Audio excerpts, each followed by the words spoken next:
Magandang umaga po sa inyong lahat. Magandang umaga din po, Padre.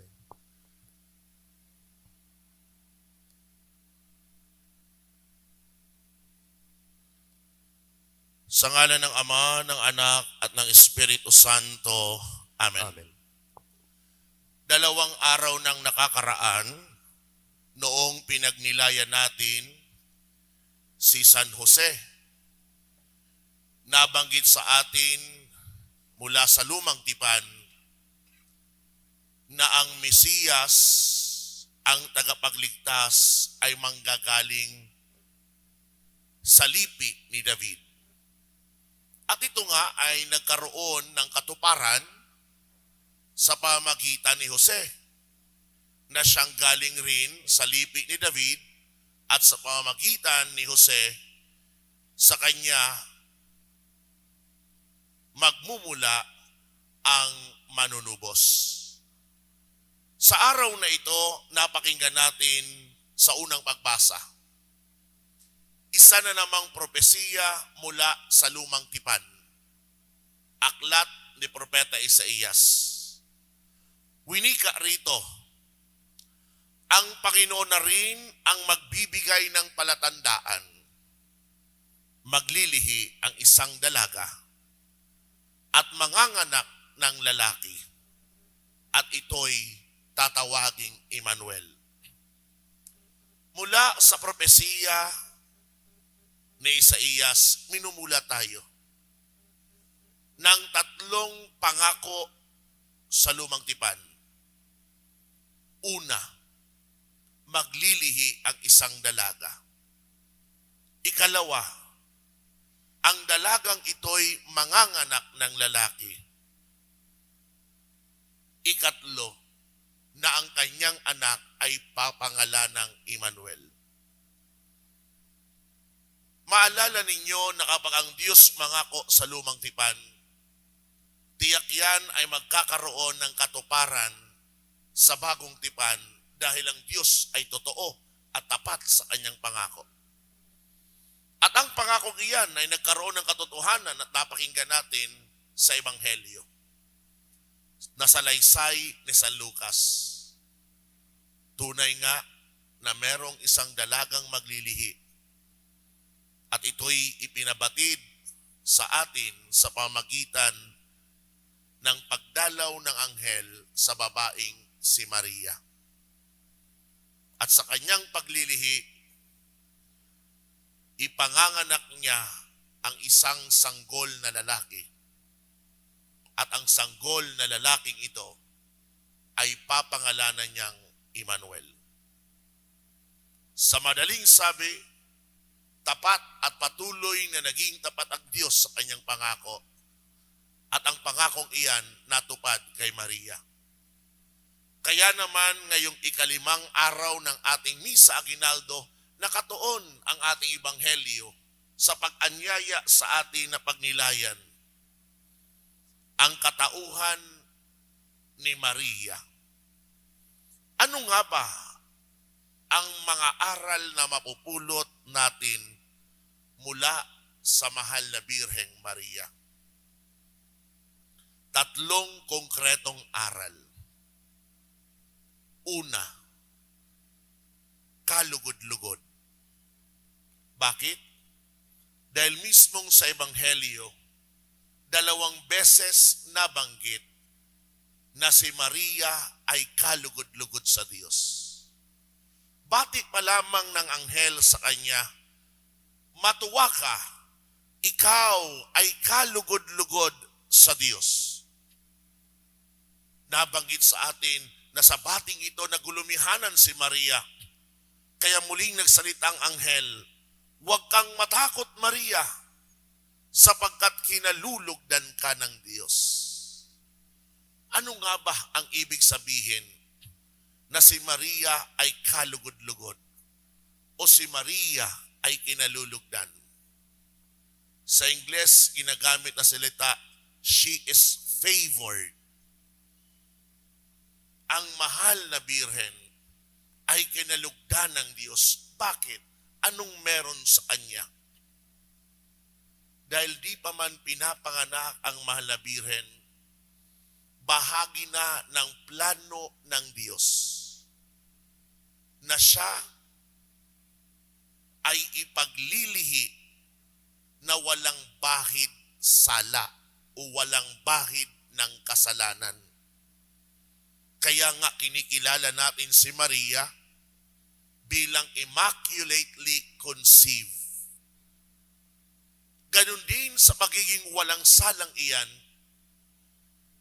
kinalulugdan rin siya ng Diyos dahil isa sa mga biyayang tinanggap ni Maria, siya ay napupuno ng grasya.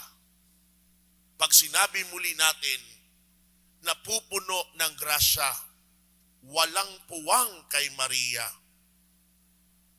Ang kasalanan, walang lugar kay Maria, ang katiting na bahid ng pagkakasala. Ganoon kalugod-lugod si Maria o kinalulugdan sa mata ng Diyos. Pinanatili siyang malinis at dalisay na walang karampot man lamang na kasalanan. Kaya nga nabanggit pa ng anghel sa kanya, sumasa inyo ang Panginoon. Muling paalaala na dahil nga walang bahid ang dalagang ito, ang Panginoon ay nananahan sa kanya. Magandang mapagpulutan ng aral ang tema ng kalugod-lugod o kinalulugdan. Dahil siguro naman walang sino man sa atin na ayaw na kinalulugdan ng Diyos. Nanaisin natin na maging kalugod-lugod sa paningin ng Diyos. Bakit? Dahil kapag kinalulugdan tayo ng Diyos, lahat ng kahilingan natin, tiyak ipagkakaloob. Lahat na gusto nating panalangin sa Panginoon, tiyak hindi niya tatalikuran dahil tayo'y kinalulugdan niya. At iyon ay mangyayari kung tayo rin ay magsumikap sa tulong ng biyaya ng Diyos na mamuhay malayo sa kasalanan. Kung tayo ay mamuhay na kinamumuhian ang pagkakasala. Kaya magandang itanong sa atin sa unang punto ng pagninilay na ito. Nagnanais rin ba tayo mamuhay katulad ng mahal na birhen na kinamumuhian ng pagkakasala? Nagnanais rin ba tayo na katulad ng mahal na birhen na sa likod ng ating mga kahinaan, pagkukulang, nais natin palaging humingi ng tawad kapag tayo ay nagkakamali? Mga kapatid, nasa ating mga palad kung nais nating maging kalugod-lugod sa Diyos. Pag nakakagawa tayo ng mali, kapag nakakagawa tayo ng kasalanan, ihingi natin ito ng tawad kaysa namumuhay sa pagkakasala. Dahil ang namumuhay sa kasalanan, kailanman hindi nagiging malapit sa Diyos, ni ang Diyos hindi namumuhay sa Kanya. Ikalawa na matutunan natin sa mahal na Birheng Maria ay ang aral ng pagiging kaisa. Bakit kaisa? Pag sinabi mo na ikaw ay kaisa sa isang samahan, tinuturing kang kasapi, tinuturing kang kasama. At kapag ang isang tao ay kasapi o kasama sa isang samahan, alam niya ang mga nangyayari sa samahang iyon. Subalit ang isang hindi kasapi, hindi kasama sa isang samahan o sabihin mo na barkadahan, ang taong iyon walang alam sa mga ugnayang naroon sa isang samahan. Ang mahal na birhen ay higit pa sa isang samahan. Dahil siya ay kaisa mismo ng Diyos. Hindi sasabihin at hindi ipararating sa Kanya ng Diyos kung hindi siya siya kaisa sa plano ng Diyos. Kaya nga, narinig natin sa Ebanghelyo, matapos batiin siya ng Anghel Gabriel, ipinabatid ng Anghel Gabriel anong nais ng Diyos sa kanya. Inisa-isa ito ng Anghel Gabriel. Una, ipinabatid sa kanya ang kanyang paglilihi. Ikalawa, ipinabatid sa kanya ang kanyang panganganak. Ikatlo, ipinabatid sa kanya ang pagkakaloob ng pangalang Emmanuel. At kalaunan, ipinabatid sa kanya ang misyon ng sanggol na kanyang ipanganganak. Hindi malalaman ito ni Maria kung hindi siya kaisa ng Diyos. Kaya ito rin ang dapat pagsumikapan natin. Na mamuhay palagi na merong pagkakaisa sa Diyos. Ang tanong ngayon, Father, paano nga ba ako mamuhay na merong pagkakaisa sa Diyos? Simple. Marahil alam nyo naman ang salitang komunyon. Ang salitang komunyon ay galing sa wikang Latin na meron, ang ibig sabihin, at unione, pagkakaisa. Ibig sabihin, kapag ikaw pala nangungumunyon, ikaw merong pagkakaisa sa Diyos. Bakit? Dahil kapag tumatanggap ka ng katawan ni Kristo, ang Panginoon ay literal na sumasa iyo. Ang Panginoon ay literal na tinatanggap mo, nananahan sa iyo. Kaya nga, kung nais natin ang meron tayong pakikisa sa Diyos, anong pagsumikapan natin? Huwag kakaligtaan na hindi makapagsimba, lalong-lalo na sa araw ng linggo. Huwag kakaligtaan na hindi tumanggap ng kabanal-banalang katawan ni Jesus. Subalit isaalang-alang pa rin natin na sa pagtanggap ng kabanal-banalang katawan ni Jesus, tayo una sa lahat ay dapat kalugod-lugod. At ang paalaala sa atin para maging kalugod-lugod, mamuhay tayo na walang bahid ng kasalanan. Kaya magkaakibat palagi ang pagkakaisa at pagiging kalugod-lugod sa paningin ng Diyos. Mangyayari iyon, una, kung humihingi tayo ng tawad, nagiging kalugod-lugod tayo. At ikalawa, nagiging kaisa tayo ng Diyos kung tayo dumudulog sa banal na komunyon sa misa. Ikatlong katangian ng Mahal na Birhen ay ang pagiging katiwala. Katiwala. Bakit katiwala? Matapos ipanarating ng Anghel Gabriel ang balak ng Diyos sa kanya, ang sagot lamang ni Maria ay, paanong mangyayari ito? Ngayong ako'y dalaga. Muli, ipinaliwanag ng Anghel Gabriel kung paano mangyayari. At kahuli-hulihan, anong narinig natin kay Maria? Ang tugon niya sa Anghel, Ecce ancilla Domini, fiat mii secundum verbum tuum. Ako'y alipin ng Panginoon, mangyari sa akin ang iyong sinabi.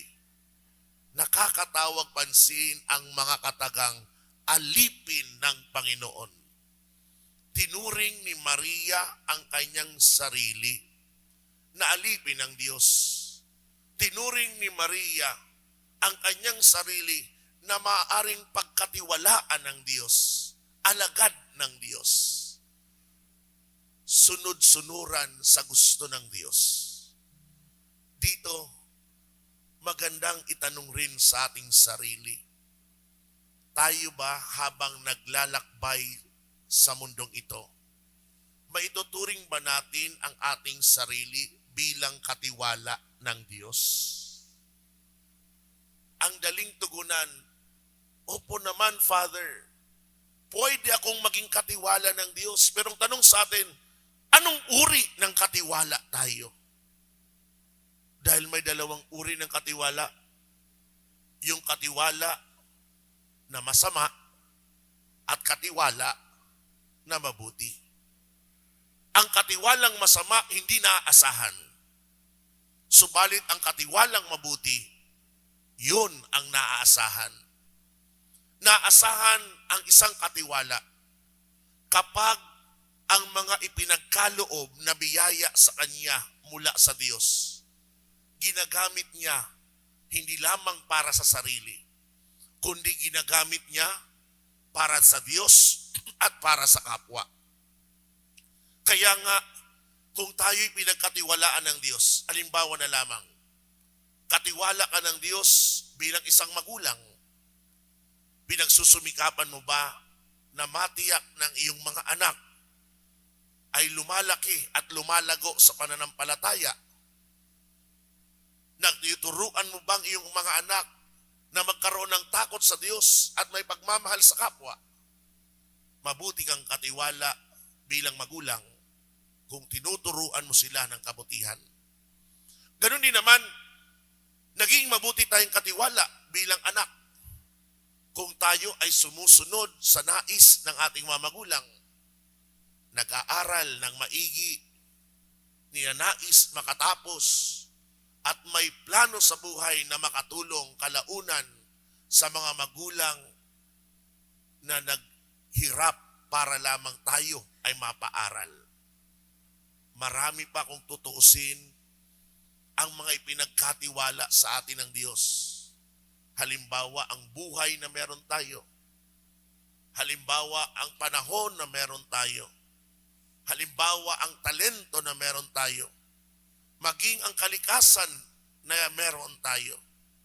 Lahat bang ito ng mga biyaya na bigay sa atin ng Diyos, ginagamit natin sa kabutihan at hindi natin sinasayang?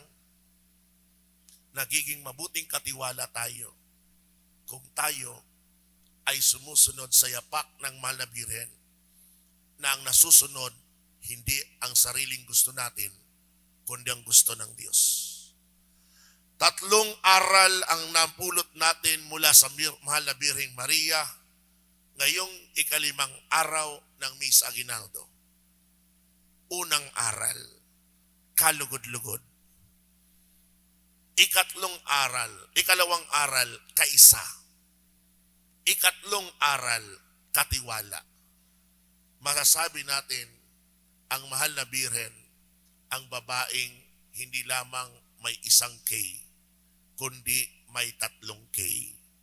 Panghawakan natin ang tatlong aral na ito at hindi lamang panghawakan, gayahin natin ang mahal na Birhen upang anumang kahilingan natin, ang Diyos di tayo bibiguin dahil naging masunurin tayo sa kanyang layunin.